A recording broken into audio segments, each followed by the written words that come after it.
در اینجا وقتی ترجمه میکنیم همه افراد حمد و ستایش، هر کس که ستودن میکنه، صفت میکنه، مدح میکنه، در هر زمان که میکنه، در هر جایی که میکنه، از هر کسی که است، لله مخصوصی کیست؟ چند دعوا کردیم، هر قسم مدح و ثنا از هر کسی که است، در هر جایی که است و در هر مقامی که است، مخصوصی کیست؟ این را با دلیل ثابت میکنیم، در آیات قرآن ثابت است. وله الحمد فی الاولی والآخره. حمد و ثنا در دنیا و آخرت برای کیست؟ خاص است برای الله. لهو را پیش کرد، اصلش الحمد فی الاولی والآخره لهو. هم در دنیا و آخرت برای الله است، لهو را مقدم کرده برای حصر. کسایی که علم عربیت خوانده باشه این نکته ها را درک میکنه، این را میدانه. وله الحمد فی السماوات والارض، در آسمان و زمین، در هر جایی که است. وله الحمد چیسته؟ بگوی عشیا بکرتا و عشیا، برای الله حمد صبح و بیگاسته، در هر وقت است. و حامد اینجا حمد گوینده ذکر نشده، کلش مخصوص الله تبارک و تعالی است. سوال شما وارد میشه که تو میگی کلی حمدا برای الله است.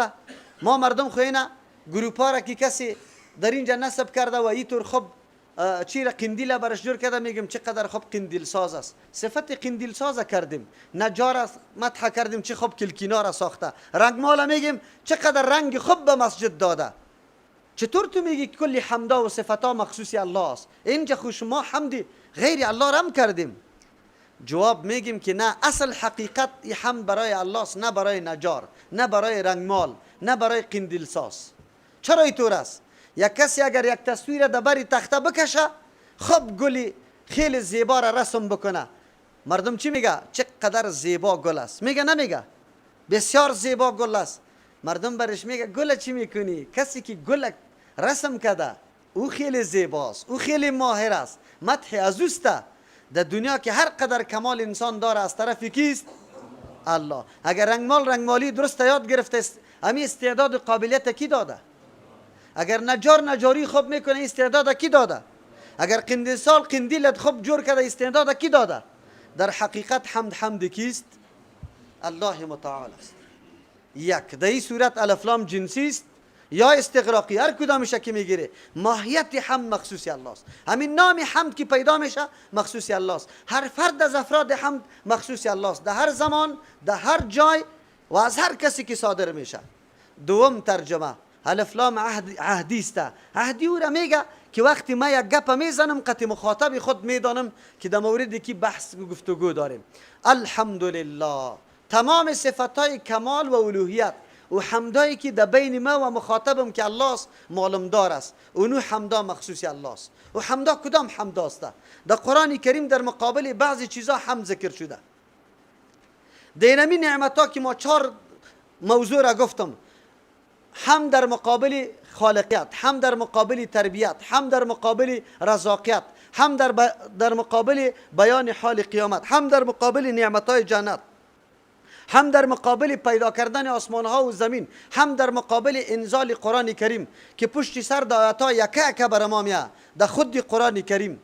یعنی او را به نام اسباب حمد یاد میکنه، کدام چیزایی که باعث بالای حمد گفتن میشه این اسباب حمد میگه. یعنی بینمی خاطر حمد گفته شده، او در خود قرآن کریم هم ذکر است و همچنان در احادیث صحیح پیغمبر صلی الله علیه و سلم برای الله ذکر است.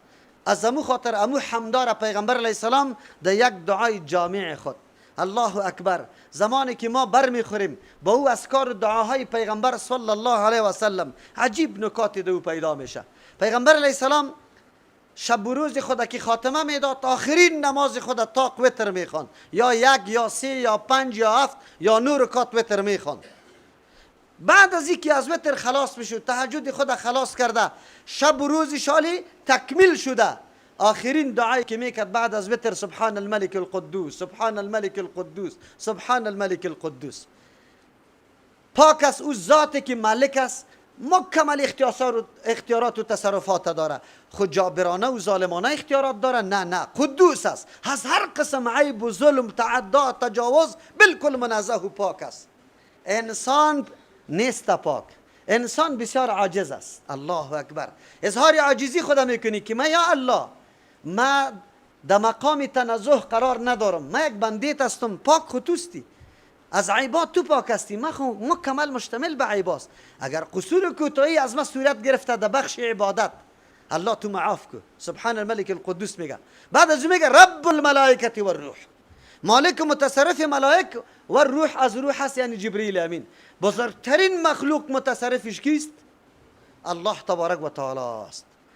ملائکی که متصرف بود که در پیش تو روان کرده بود، عملی تو نوشته میکرد، تو را از موزیات و چیزای ضررناک نگاه میکرد.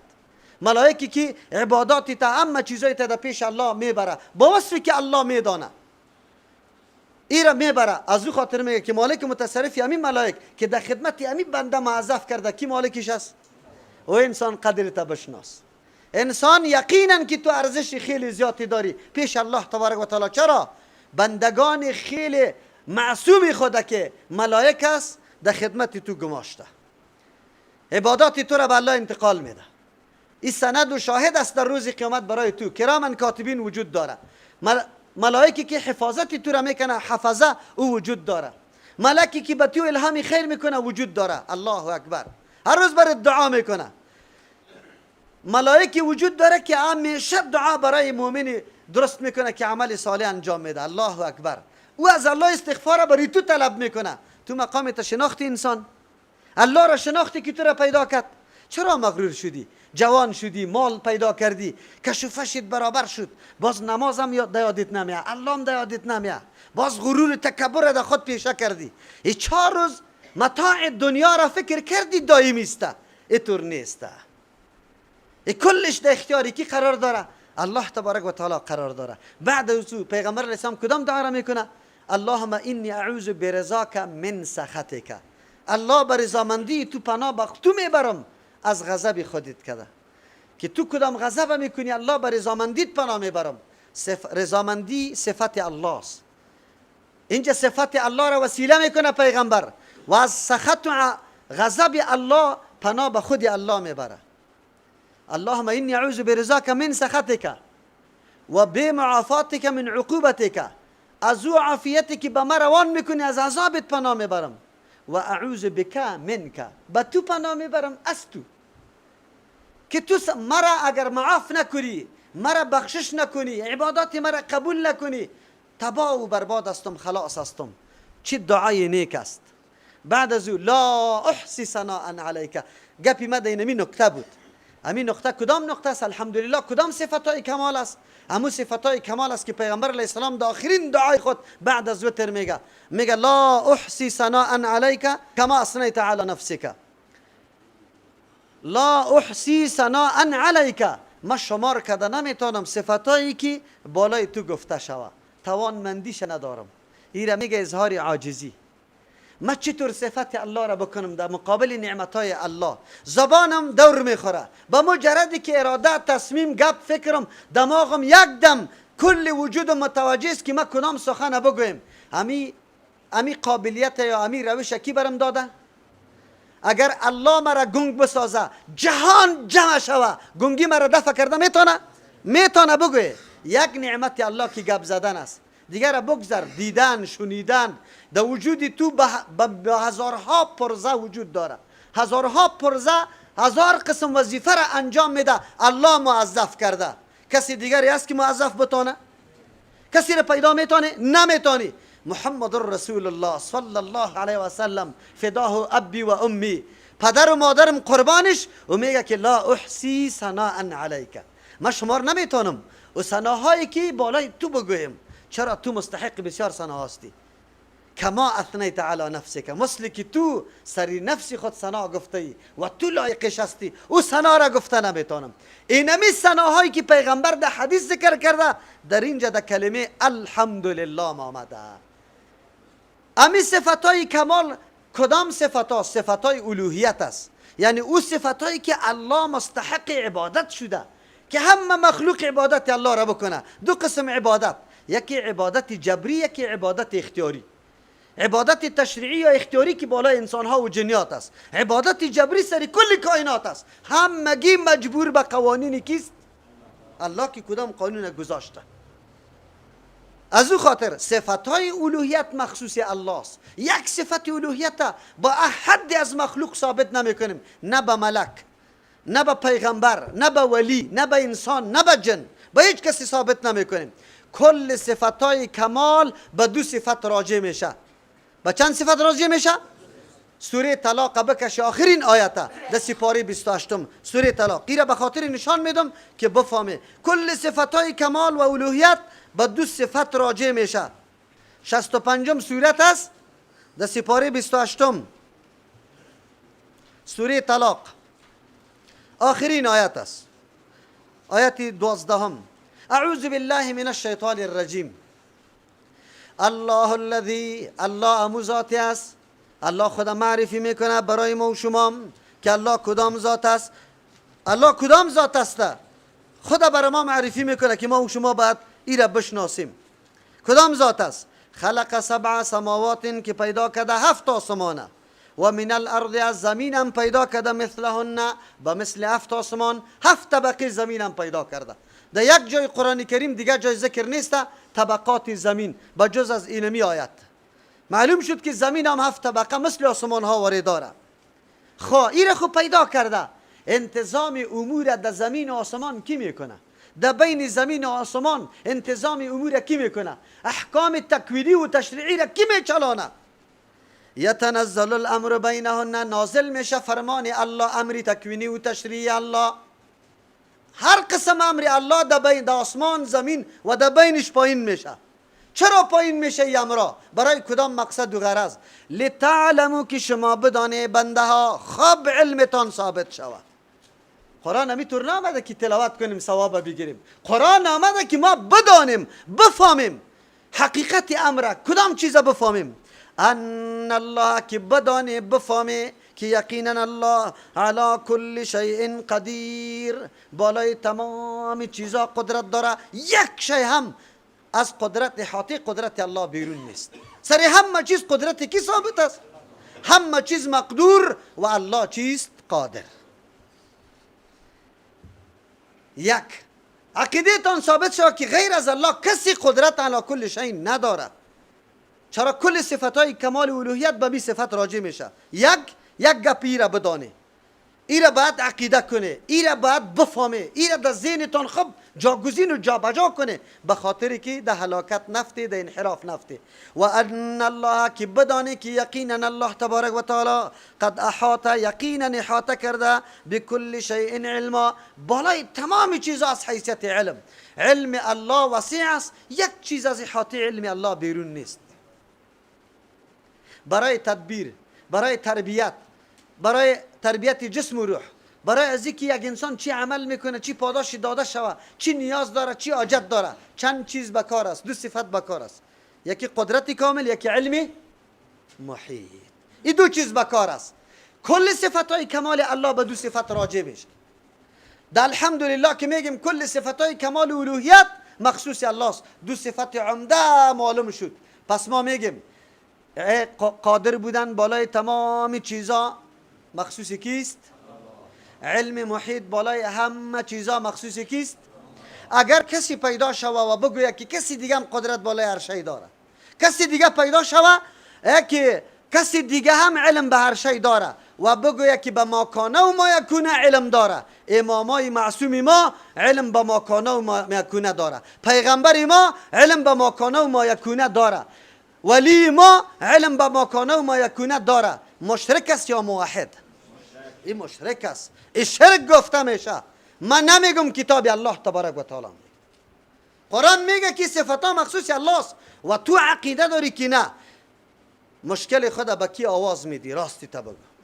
چرا این دو صفت مرجع کل صفات است؟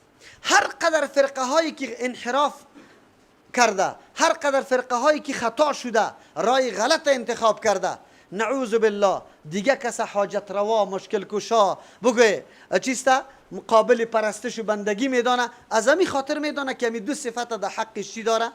عقیده داره. همین دو صفت در حق از او چی داره؟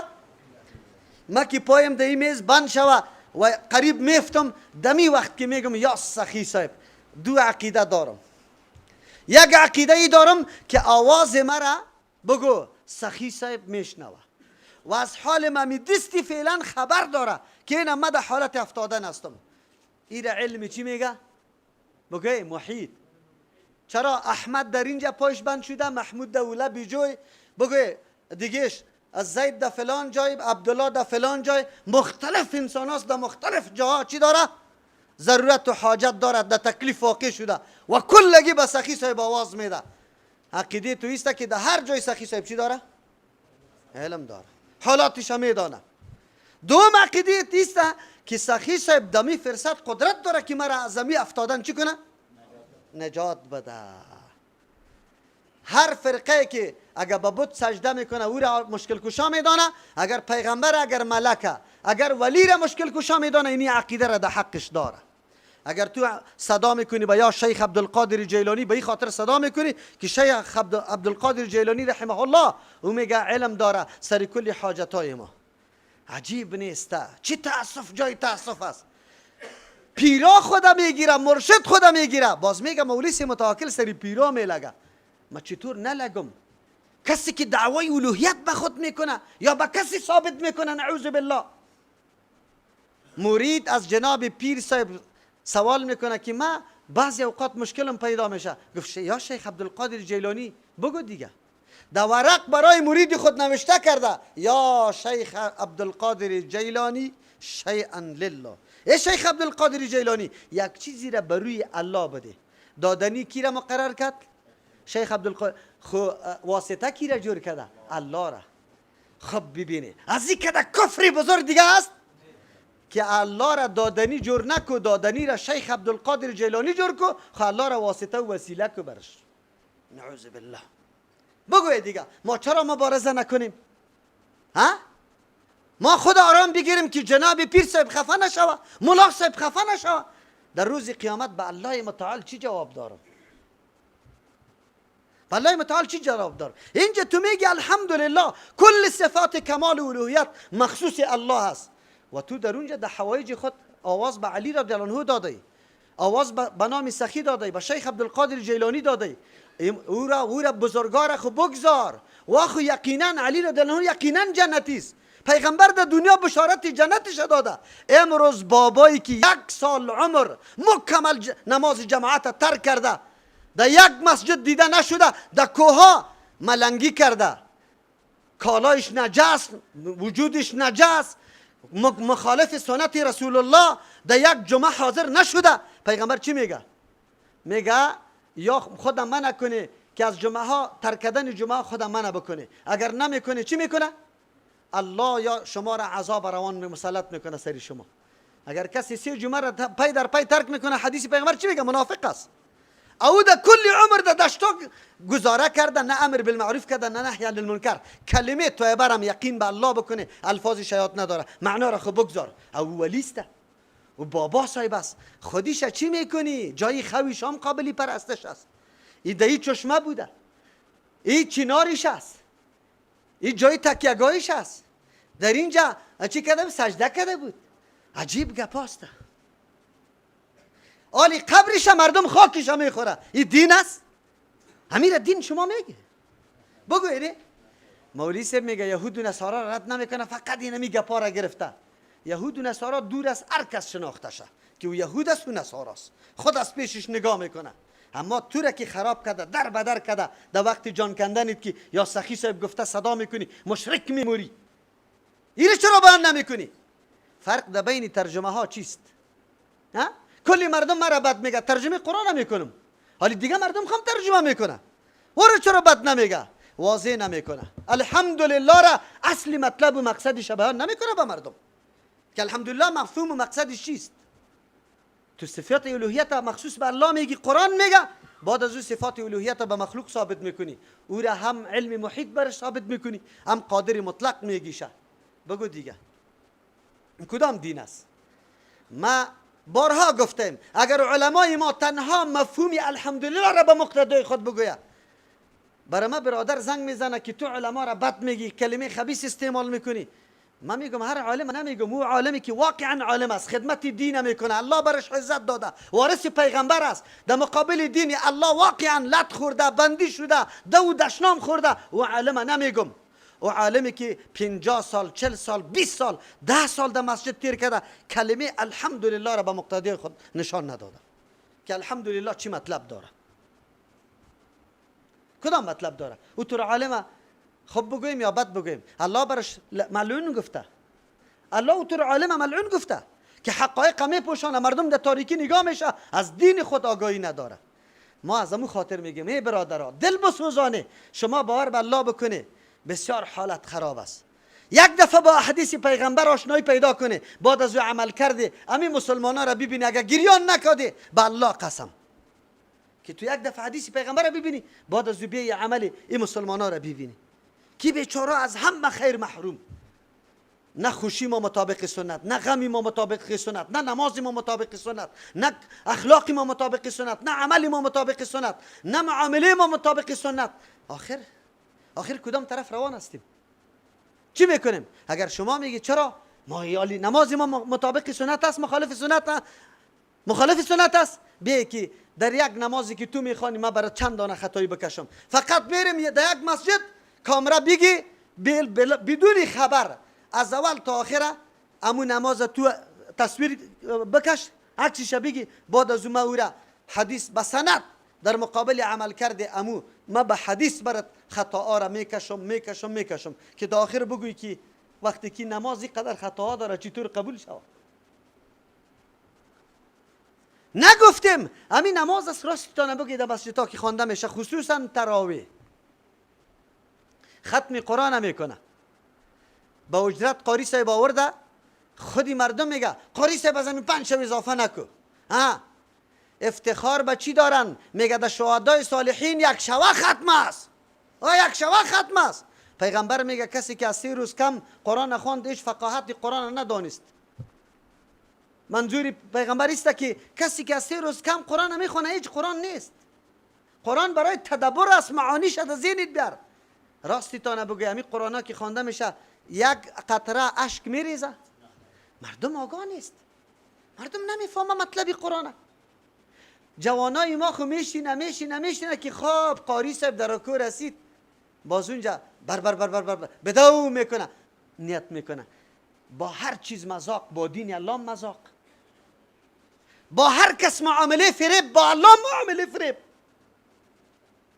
تو را به الله قسم در مجلس عروسی به ساز نشستی، خدا شور نمیدی، بلکه شانایت تم قطع شور داده رایستی، شور نمیخوری. خدا شنیدن کتاب الله اینقدر کسالت به تو آمده؟ اینقدر قرآن برات سبک معلوم میشه؟ ما براتان میگم برادرها، یقینا ایرا براتان اعلان میکنم که ما باید بدانیم حقیقت دین خدا، لذت نماز بشناسیم که نماز کدام نماز است، چه قسم باید خوانده شود. ور خطا 15 دقیقه را در وضو تیر کردی، 3 دقیقه را در نماز. عجیب است. کدام نماز است؟ چه قسم نماز است؟ الله رحم بکنه. این ملت قابلی ترحم است. منظوری من بود که این ملت مظلوم است. از هر نگاه سرشان ظلم شده، خو از نگاه علم دین بسیار ظلم سرشان شده، خیلی زیاد ظلم شده. نیست سعی کنی حالی شما برادرها شاید که این از کمپانی، این از کوتل، این از کارتنو، این از دارلامان، این از کجا آمده. آیا مسجدهای نزدیک برای شما نیست در منطقیتان؟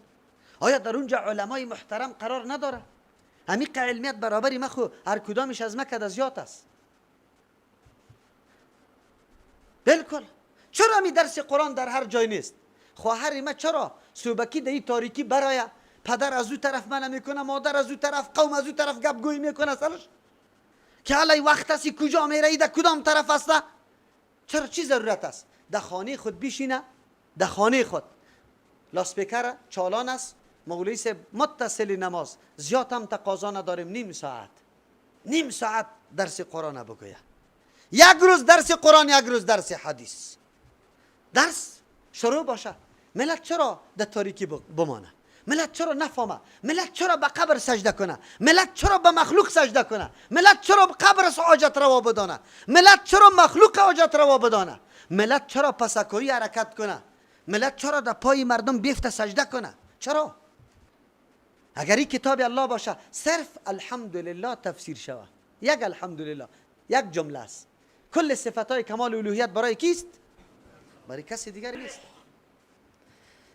الحمدلله ثمره و نتیجه الحمدلله برای ما برآمد که ما غیر از الله تبارک و تعالی با کسی دیگر صفت کمال ثابت، خیر صفات کمال، صفات انسان صفات الله چی فرقی داره؟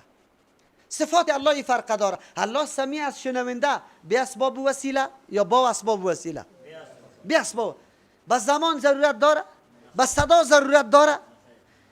صدای پای یک مرچه زردک در تاترین طبقه زمین که در سر شیشه یا سنگی لشم حرکت کنه صدای پایشه بلا اسباب وسیله میشنوه. خو غیر از الله هر کسی که از پیغمبر بگویه جن انسان ولی با اسباب میشنوه یا بلا اسباب میشنوه؟ سعی کنی بلا اسباب هم شاید بشنوه شاید. شما میگی نمیشنوه، این مردم خواواز برش میده. امیالی نمیگی که یا سخی صاحب سری حال ما رحم بکو برست دمی مشکل ما. صفت کمال برای الله است. تو ثابت کردی شنیدن بلا اسباب برای چی؟ مخلوق الله. در کدام جا که تلفنی تان آنتن میده رخ میشه قطعی کسی زنگ زده میتونه؟ آنتن نمیده، فقط آنتن نمیده، اسباب است. بله سوال خو میکنه در مالک یوم‌الدین نمیگه پا میزنیم انشاءالله. سوال خو میکنه چرا؟ وی اولیاء پیغمبر شنیده. عمر رضی الله عنه سر منبر صدا نکرد در ساریه رضی الله عنها این در عراق جهاد میکرد یا ساریه الجبل الجبل برش گفت و اونجا ساریه شنید. ما میگیم شنیدن کرامت است. و این کرامت کی انجام داده؟ کرامت عزت میگه این عزت کی داده؟